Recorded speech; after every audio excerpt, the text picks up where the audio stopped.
एक नया रफ़ी पैदा कर लूँगा, चोपड़ा के सिर चढ़कर बोल रही थी शोहरत। वक्त ने 1 मिनट में निकाली हेकड़ी। बॉलीवुड संगीत की दुनिया में एक सिंगर ऐसा है जिसका नाम हर कोई लेता है। प्लीज़ दोस्तों, मेरे चैनल को सब्सक्राइब करें, लाइक करें, बेल आइकन दबाना ना भूलें। इनके बिना संगीत की बातचीत अधूरी सी लगती है। हम बात कर रहे हैं मोहम्मद रफ़ी। इनके गाए गीतों में आज भी कशिश बरकरार है और आज भी सू वाले इनके दीवाने हो जाते हैं। रफ़ी जितने अच्छे सिंगर थे उतने ही अच्छे इंसान थे और कभी किसी के साथ गलत व्यवहार नहीं करते थे। सादगी से रहने वाले रफ़ी साहब से एक बार B.R. चोपड़ा नाराज हो गए थे और उन्होंने उनका बायकॉट कर दिया था। मोहम्मद रफ़ी साहब के लिए कहा जाता है कि वे अपने काम को लेकर बहुत संजीदा थे। साथ ही वे बेहद सरल स्वभाव के थे। यही वजह है कि कभी भी उनकी किसी से तकरार नहीं होती थी। लेकिन एक बार B.R. चोपड़ा ईगो सामने आ गया था और यही उनके लिए परेशानी बन गया था। भारतीय सिनेमा में B.R. चोपड़ा एक बड़ा नाम रहे हैं। उनकी बनाई कई फिल्में आज भी याद की जाती हैं। 15 अगस्त 1954 को B.R. चोपड़ा फिल्म नया दौर लेकर आए थे।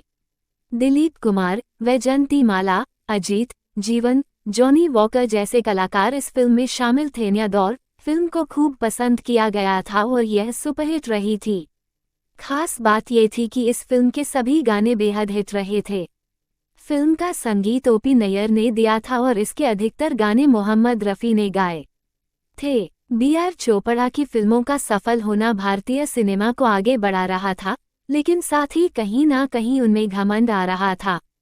कहा जाता है कि फिल्म नया दौर की जो टीम थी उसके साथ वे एक कॉन्ट्रैक्ट साइन करना चाहते थे, जिसके तहत वे सभी किसी और प्रोडक्शन हाउस के साथ काम नहीं कर सकते थे। कॉन्ट्रैक्ट का प्रस्ताव लेकर B.R. चोपड़ा रफ़ी साहब के पास गए, लेकिन रफ़ी साहब को कॉन्ट्रैक्ट वाली बात समझ नहीं आई। ऐसे में उन्होंने बड़े सम्मान के साथ चोपड़ा साहब को कहा कि वे जनता की आवाज़ हैं और वे हर निर्माता निर्देशक के लिए काम करेंगे। रफ़ी साहब ने बड़ी नरमता से अपनी बात रखी थी, लेकिन B.R. चोपड़ा साहब को ये बात अखर गई। उन्होंने अपनी फिल्मों में रफ़ी को ना लेने का निर्णय लिया। साथ ही उन्होंने अन्य निर्माताओं को भी ऐसा करने के लिए कहा। उनका मानना था कि वे अपनी फिल्मों के जरिए एक नया रफ़ी खड़ा कर देंगे। चोपड़ा साहब के कहे अनुसार कई निर्माता निर्देशकों ने रफ़ी साहब को काम नहीं दिया, लेकिन इस दौरान रफ़ी ने संयम बनाए रखा। रफ़ी साहब को भले ही काम मिलना कम हो गया, लेकिन उनके जैसी आवाज़ किसी और के पास नहीं थी। धीरे धीरे B.R. चोपड़ा की बातों को दरकिनार करते हुए निर्माताओं ने फिर से रफ़ी साहब को लेना शुरू कर दिया। B.R. चोपड़ा ने कई गायकों को तराशने की कोशिश की, लेकिन कहीं ना कहीं वे भी समझ गए थे कि वे गलत जिद कर बैठे हैं। B.R. चोपड़ा के भाई यश चोपड़ा ने जब फिल्म वक्त बनाने का निर्णय किया तो उन्होंने अपने भाई से पूछा कि क्या वे सिंगर के तौर पर रफ़ी साहब को ले सकते हैं। B.R. चोपड़ा ने बेमन से हामी भर दी।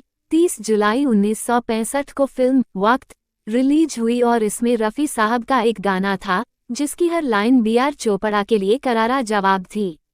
वह गाना था, वक्त से दिन और रात, वक्त से कल और आज, वक्त की हर शय गुलाम, वक्त का हर शय पे राज। रफ़ी साहब ने बिना कुछ कहे सिर्फ अपने गाने से B.R. चोपड़ा को करारा जवाब दिया था। साथ ही यह भी साबित हो गया था कि समय के आगे सब छोटे हैं। ना अच्छा समय रुकता है ना बुरा। प्लीज़ दोस्तों, मेरे चैनल को सब्सक्राइब करें, लाइक करें, बेल आइकन दबाना ना भूलें।